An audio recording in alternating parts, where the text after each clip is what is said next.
ठीक है. All right, guys, welcome to the first episode of the Leftside View. My name is Rahul. I'm a Chelsea fan, your European football expert, pro wrestling expert, and with me I have my good friend and a fellow Chelsea supporter, Amitabh. Over to you, Amitabh. Hi guys, Amitabh here. As Rahul just mentioned, actually we both are Chelsea fans. Apart from football, I love Formula One. Not happy with the race yesterday, and we also like pro wrestling, tennis, actually everything except cricket. Quite frankly, I like Test cricket, but not the latest version that is going on. So with this, the left side view, what we are trying to achieve here is present our views. We talk regularly over the phone, messages, and share our views on whatever is going on, especially in the top five European leagues. And just trying to, have a more formal approach towards it. And let's see if whatever our views are worth, whether the general public likes it as well. So over to you, Rahul. All right, so today we're going to talk a little bit about all the football action. Now, our idea is to not just talk about the Premier League because obviously, if you listen to all the podcast, or most of the podcast, uh, the focus, general focus, is mainly on the Premier League. But there are other leagues, which have some great football matches. Be it La Liga, be it Serie A, which in my opinion is so good this year, Bundesliga, and also not to mention Messi's League One. Like I said, we will be a Chelsea fan, so we will try to maybe do an episode a week wherein we talk only about Chelsea, wherein we cover not just Chelsea's men's first team, but we will also talk about Chelsea's women's team. We will also talk about the academy, players on loan. So now that I've mentioned the Chelsea women's team, Chelsea women's team beat Arsenal last night 3-0. Come on. And yeah, pro wrestling. So the reason I'm saying pro wrestling and not WWE is because we will talk about Raw, SmackDown, NXT, AEW Dynamite, AEW Rampage, and all the other matches. Let's say any good matches from New Japan or all the good matches from independent wrestling scene. So that's me, and yeah. Okay, so let's start things with what happened over the weekend. The first match was Chelsea's, and yeah, we had to swallow a bitter pill there. Individual mistakes cost us the match. Mendy should have kicked out that ball right at the beginning, in that first goal, and the third one was a free goal. So I'll give Mendy a pass there. Yeah, maybe his standing position was incorrect and stuff like that. But those things happen. That is okay. West Ham played well in the second half, and somehow the spark seems to have grown from the Chelsea team. I don't know. I mean, our squad was always hailed as the best. I mean, among the best squads in the Premiership, but I think what the current scenario is showing that we are heavily reliant on our top 14, 15 players. And, when you're playing at such a high level, even a dip of 2, 3%, it makes a huge difference. And like the way City, when they rotate their players or even for that matter, Liverpool. But Liverpool also is facing the same issue, especially with the strikers. So with Kante out, with Chile out, God knows how long that will be. Mason Mount was out in the middle for quite a few while, and yeah, the striker issue seems that is a curse that I think only Drogba has managed to somehow avoid. But that has been a perennial issue for us for the past couple of decades. Apart from that, Radnik, the professor, won his first match. Good luck to him. Not really happy that he is with Manchester United, but let's see. I think the Premiership now is the place to be. It has always been the place to be, but now we have all the top coaches, and the competition will be intense. And really looking forward to it. Any games that you would like to discuss, Rahul? Well, again, man, so it's so ironic that we're starting this podcast when Chelsea are not at top of the league. Had we done this, sometime sooner, we would say that yeah, we're top of the league. So, but again, that's the beauty of the competition. City just 2 points ahead of Chelsea, Liverpool just 1 point ahead, and it's like if we win and all of a sudden Liverpool and City lose, then we're back again at the top. Not to mention, Ralph Ragnick is here. Crystal Palace won his first game, 1-0. On top of that, there's Antonio Fred Conte as well. scored. Fred scored. Fred scored of all people, yeah. It was a And nice goal. It was a nice goal. it was, I mean, obviously, uh, I like, obviously, it's not just a great decision for United long term, but I think even in short term as well. When you take into consideration the decisions that they've made since the departure of Sir Alex Ferguson in 2013, that's like almost 8.5 years. And finally, they maybe got some sense. Good for them, maybe not so good for the other teams. Uh, let's talk about Tottenham versus Norwich. Antonio Conte and Tottenham, they won And 3-0. yeah, I didn't watch the match actually, but yeah, 3-0 seems to be a convincing performance. And Conte seems to have put Tottenham right on track. And yeah, I think Tottenham is in with a shout for the top four places, along with West Ham, Manchester United, and Arsenal. Even Arteta is doing well. They have a match today against They're Everton, playing I against believe. Everton, yeah. Yeah, so let's see. Let's hope for the best. For this season at least, I don't think we should be worried about top four. Let's hope so. Yeah, Um, hopefully not the top yeah, four, but then again, the target is not the top four. It's obviously yeah. maybe This Tuchel season could it's admit it, but definitely not the top four. yeah, This the idea season is to it's win the not the Premier top League. four at all. Yeah, and yeah, let's see what happens. In the relegation battle, all the teams down below, Leads to Leeds drew against Patrick against Bamford Brentford. after 2 months Yeah, out with injury, scored a injury time 95th minute equalize. equalizer. Yeah, great, great. El Loco. And So yeah, that's yeah, please go on. I said El Loco. So yeah, Marcelo Bielsa, and Oh, yeah, yeah, that's another United, one of and the great coaches. Yeah, so many coaches have been inspired by the El Loco, by great one. And obviously, you talk about Norwich. Norwich lost 3-0 to Tottenham, so it was Spurs. like, Yeah, but again, that's a Premier League for you. All right, so let's talk about La Liga a little bit now.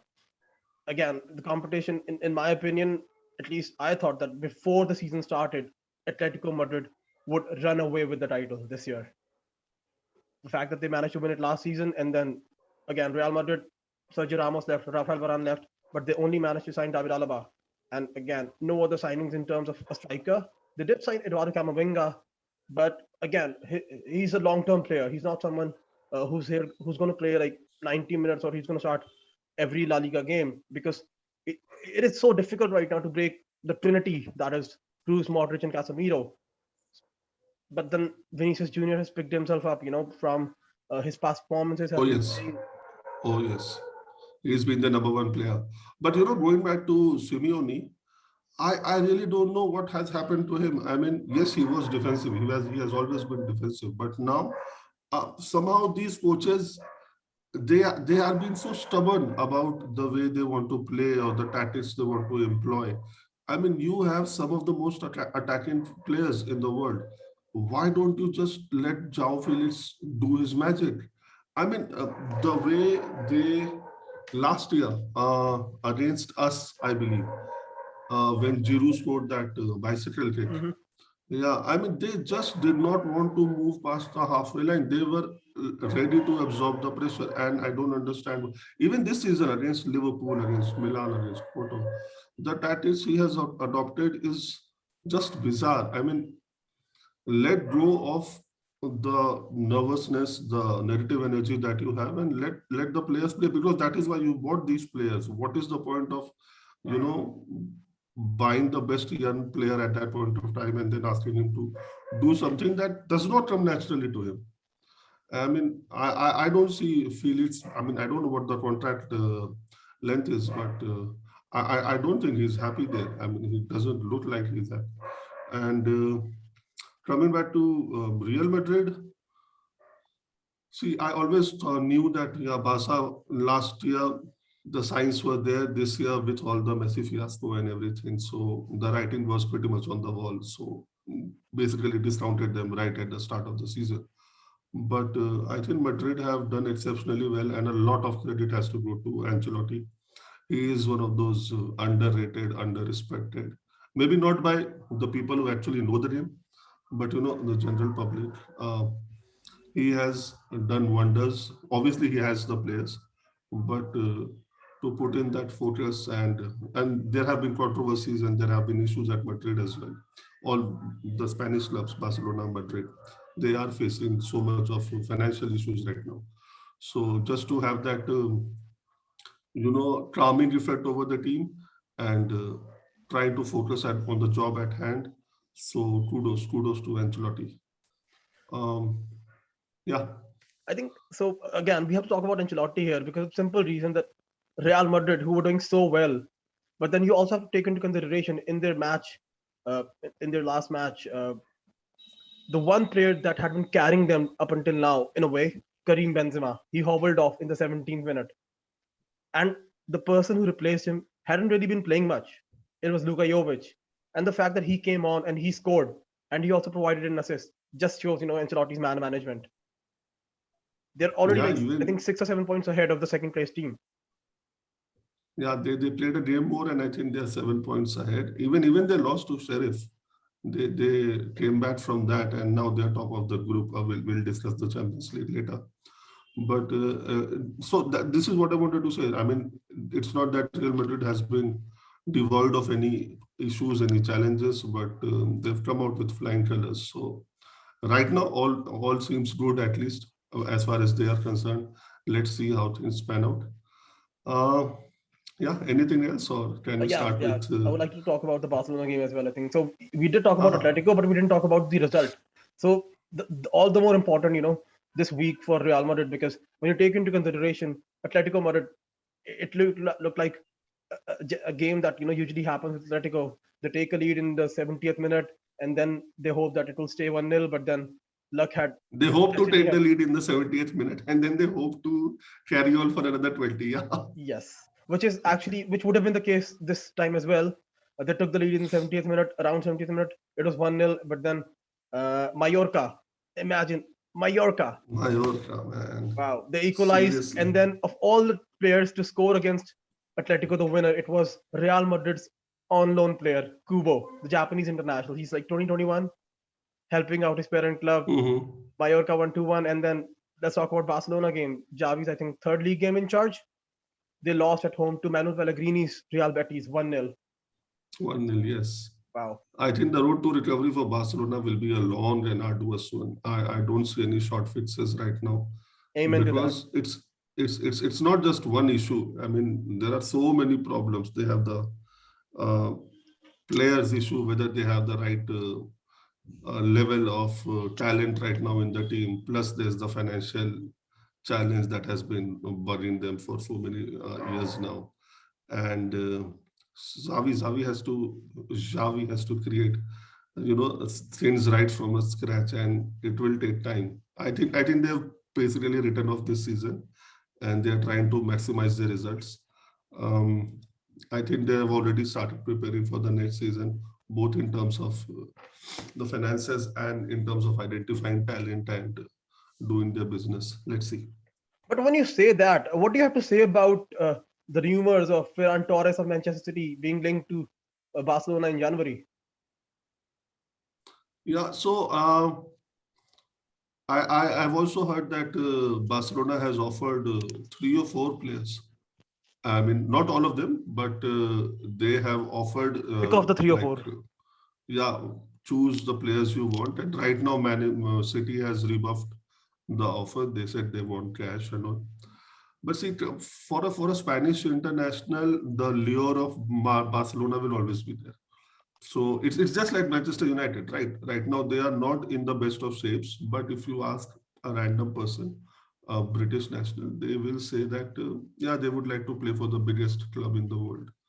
So that is, and not all the individuals want the same sort of challenge. There are some people who want to, be part of this project where they want to rebuild Barcelona all over again. If you remember, right at the start of the century, Barcelona was a good team, but they were nowhere near the levels they were right now. But then Rijkaard was the coach, Ronaldinho came in, they had the whole generation, Deco and Julie, and obviously Xavi, Iniesta, Zamrota. and Zabrota. Yeah, after the World Cup, he also came for after the whole scandal, Italian scandal. So and then Pep took over, and then he brought in his players. PK came from United after winning the. No, let's not talk about that. So yeah, again, so this rebuilding phase, maybe this challenge allures Ferran Torres, and again, see, all even the British nationals want to play in their own region. Similarly, the Spanish people want to play in their region. So yeah, I can understand where Ferran Torres is coming from. All right, so I think we've talked a lot about La Liga. So let's talk about the Bundesliga. And when I say Bundesliga, let's talk about Der Was the match Klassiker. fixed? Was the match fixed? You put Jude me on the Bellingham spot thinks here. so. I don't think it Bellingham, was, but again, you have to take into consideration Jude Bellingham's age. He's just 18. So obviously there are things that he will learn, not only about the match, like not only how to carry himself on the pitch, but off the pitch as well. And this is something that is a part of that. Even if it was but like that, he should have not said something like this. I understand people say things in the heat of the moment, and yes, he is only 18, and yeah, we can like let this comment go. But one thing I sincerely believe that I've been watching sports for like 3 decades now, right? And all the people who are managing the sports, in fact, all the people who are in power in general in life, whenever they are called upon to, make a decisive decision, most of them falter for some strange reason, right? So obviously, with the what is that? Technology review and everything. Var. Uh, VAR, yeah. So with the VAR coming in the picture, and there will always be a human element to every decision, whether you think the ball was being handled purposefully, whether the hand was close to the body, and all that stuff. That will always go on. But I saw the highlights of that match, and I really did not find a lot of difference between the penalty that was, I mean, the alleged penalty and the penalty that was finally given. So, yeah. And the luck will always favor the high and mighty. So, yeah, kudos to Bayern, and this will be what, the 10th, Yes, 10th 11th consecutive. title, 10th, 10th 10th consecutive. consecutive Yes. title. I hope it does not happen, but let's see. Well, obviously, so in the past seasons, there has always been a difference. But this time out, it was only 1 point between Bayern and Dortmund. But I guess Yeah, now that yeah. Bayern have won, they're 4 points clear of Dortmund. Hmm. So let's talk about the third best team, at least, in terms of the team, in terms of the squad. RB Leipzig, I think their third consecutive defeat under the manager Jesse Marsch, and he has been sacked. Yeah, He he has has been been sacked. fired Yeah. yesterday. So let's see who they sign now, because when you take into consideration the first match of the new manager or the temporary manager, it's actually at home against last season's finalists, Manchester City. So, Okay. So will the appointment be made today? Because the match no, is they haven't really tomorrow. made the appointment yet. They're still looking for a candidate. But yes, I think whoever was the assistant will be the Hmm. interim manager for this game. Okay. Okay. Okay. Michael Carrick role, if you say. But moreover, I don't think Man City is going to play their best team tomorrow. They'll take it easy. They've already qualified. Yes, that's true. So yeah. So yeah, really doesn't matter. But I mean, what are the rumors saying? Who all are touted to be the So favorites I for the read post? somewhere that they're not really looking for the best guy, because when you talk about the best guy in terms of all the coaches that are without a job right now, the only name actually, in my opinion, that stands out is Zinedine Zidane, and he's not going to RB Leipzig. He's not going to So go in to that Leipzig. Yeah. case, their idea, or the person that is on the list, and in my opinion actually as well, that they should go for is Sporting Lisbon's manager Ruben Amorim. He won. Putin is doing well this season. Why would he change ships right now? I mean, I that understand is your point, but at the same time, not everyone knows about Liga NOS. Not everyone knows the Portuguese league. No one even knows that they managed to win the title last season. But at least if he yeah, I goes to mean, a club in Germany, he will have more eyes on him. Otherwise, why would the someone like visibility is Steven higher. Gerrard? Yeah. Why would Steven Gerrard leave Rangers to join Aston Villa? Chalo. Let's see. Makes sense, but let's see. No, so the Uh, reason that I'm talking about this is because When you talk about the other names that are being linked or in the list, they're mainly all German managers. It's not about, maybe that's also another criteria, that they want someone who is German and not who's maybe the best manager out there. So this is actually what I was thinking. Given Leipzig's record and the way they conduct the business, is there any young German manager who's sort of waiting in the wings in one of the lower divisions that they would like to go for? Well, they already Because had one last again, season. yeah, they did exactly. So will they follow the road that they know very well? So So from what I read, I don't really think that there is a name like that out there right now. If maybe things change and all of a sudden they pick someone out of the blue, let's see. But yeah, for now, it's like, what happened with Manchester United. They decided to sack Ole Gunnar Solskjaer, but didn't really have a plan in mind. But luckily, or maybe it's too early to say, things worked out for them. So let's see what how it goes with RB Leipzig. But at the same time, Bayern are still the benchmark. It's as simple as that. So the idea that if even if they sign a Zidane or the best coach out there, can they still manage to overtake a team like Bayern Munich or even Dortmund for that matter? I wish they can. I wish they do, but I doubt it. And with that, I think let's talk about League One. Again, I think a great league this season, and the fact that we have the trinity of Messi, Neymar, and Mbappe, and still uh, they had to. somehow that doesn't, frankly, that doesn't excite me because I would rather watch a trinity of any random three players who want to do well for their club and who are giving it all on the field.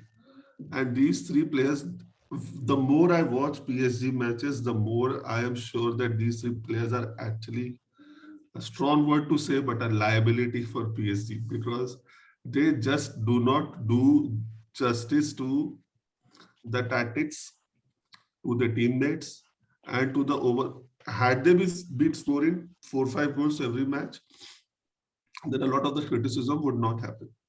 But the fact is, they are not running a lot, they are not pressing, and they are not scoring goals. And on top of it, you see, I mean, every opportunity that is given to them to throw a tantrum, they take it, they grab it with both hands. And I mean, I don't think, I mean, any team who has to win any sort of thing, right? There has to be a team spirit, there has to be cohesiveness, there has to be, the camaraderie between the teammates. I find that lacking in PSG, and I think that has been lacking in PSG like since the takeover was done, and But then all that's the the thing. coaches.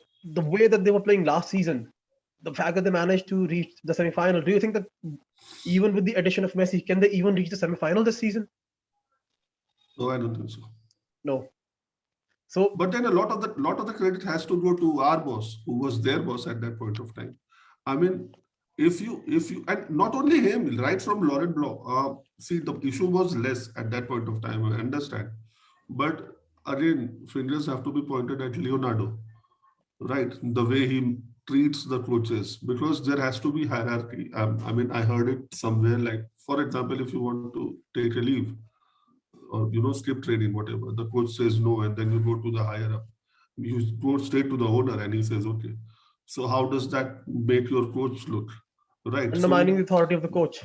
exactly, and that is what the biggest issue of PSG has been. The coach has to be the be all and end all of any football team because it is he who decides.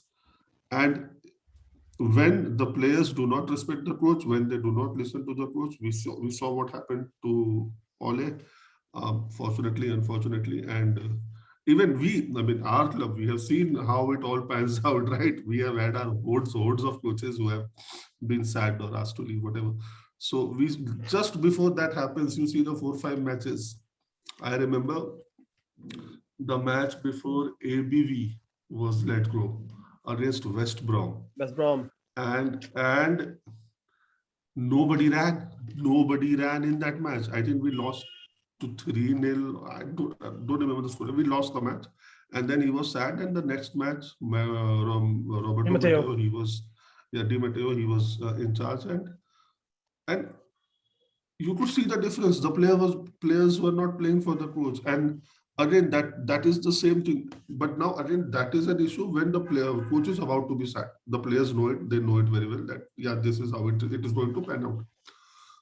That seems to be the story for PSG coaches from day one. Oh my god. I mean, you talk about poison chalice. I think there is no tougher position or coaching position in football right now than being the coach of PSG. PSG. Oh my God. You have all the supposedly rich talent, but and again, even the team. If you see the team, Marquinhos is world class. Verratti is world class. But he's injured But most of the then, times, Virati. yeah, but yeah, I mean, for the CDM position, Verratti is good. But after that, it's a very average team. And when you couple it with the fact that three players won't Hakimi, track back, oh, Hakimi, yeah, he joined this season, so Hakimi is good, but Sergio Ramos again hasn't really played much. Ramos, yeah, he's played a couple of games. Did he play this time? I mean, yesterday or Not really sure of the this starting weekend? lineup, but yeah, he is fit. Oh no, he didn't play. He actually got injured again. He had some muscle fatigue. So yeah, I'm pretty sure he didn't play. Oh, oh. So yeah, and I think the Liga is dusted for as far as PSG is concerned. The But you whole can't say that because if that were the case under Pochettino last season, see, I they did not understand, I manage to win. understand, And then people talk about but that he has not won they were trophies, already and that's okay. trailing last season. First thing, Yes. right now they have But what do 10 you 10 say? Do odd you think if points gap. Tuchel had been there, they would have managed to win the League One or not? In my opinion, had Tuchel stayed, they would have won League One title. Yeah, the probability of that would have been higher. I mean, since it's a hypothetical situation, can't really be sure, but the probability of them winning the league would have been higher. But yeah, I don't see. I see Pochettino as someone who works with youngsters well, who has his own idea of how the game should be played, and he wants to drill that idea in his players And we've over already time. seen, Like, someone like Messi doesn't respect him. When he substituted Messi, and Messi acted like, "How dare you substitute me?" So we've already and seen. yeah, one important thing. I think the transfer to PSG has been the worst thing for Mbappe because he was such a down to earth player again from the outside.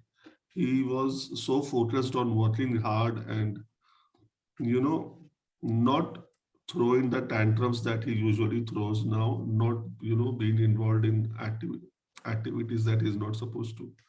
But this company of Neymar and somehow the whole PSG environment, I guess. So yeah, you can see a marked change in his behavior and in his play because when it does not grow, independently. Like you behave badly and then you start playing well. It seldom happens that way. So his level has dropped and the other distractions have increased actually. All right, guys. So we've talked a lot about the top four leagues. There's one league left. I think. Let's say Your we're favorite? saving we're saving the best for the last.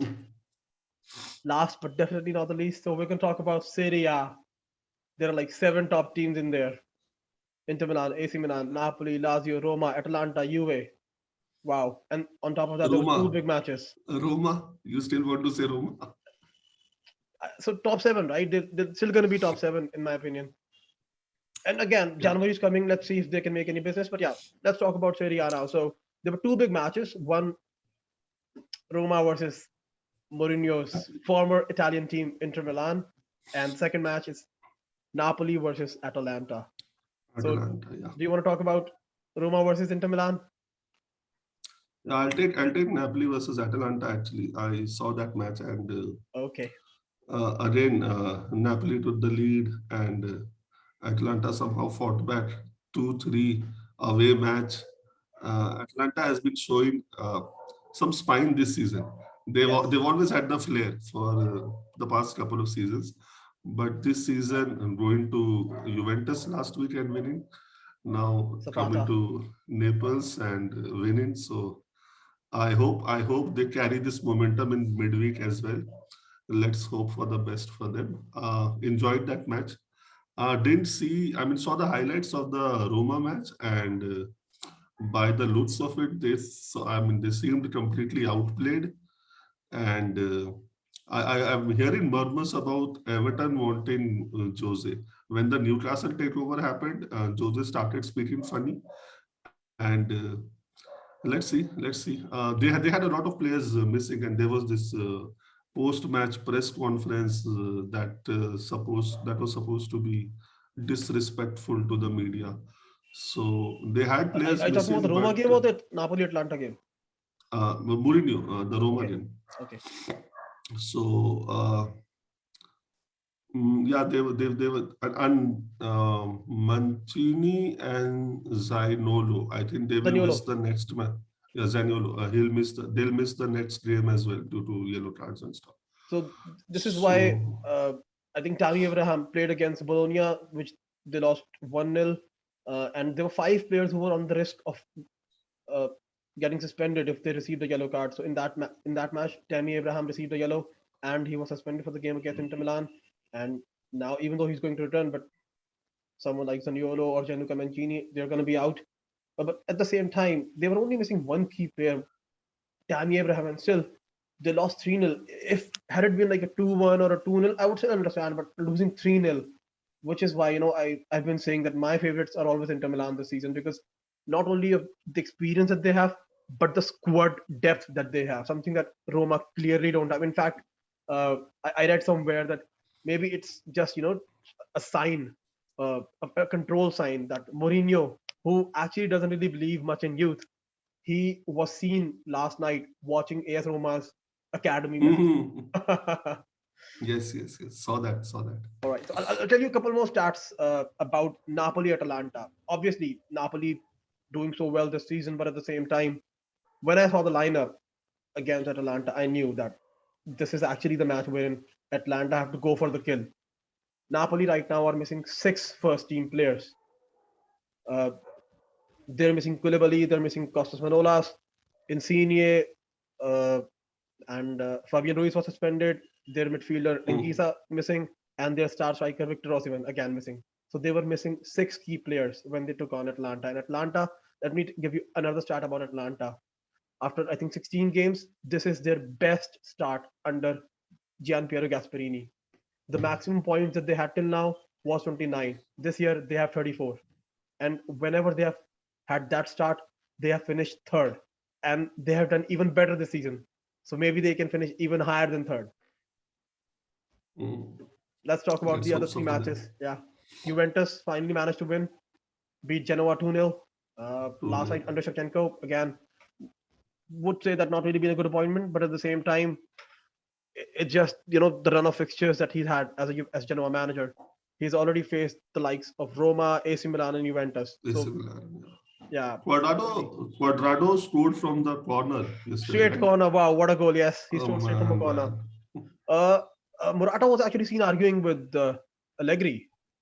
So let's see if there's more to it. Uh, Okay. Lazio, sorry, they beat Sampdoria 3-1. Who else is left? I 3-1. think Yeah. this AC one was Milan, my team. AC Milan. Yes. What happened with AC Milan?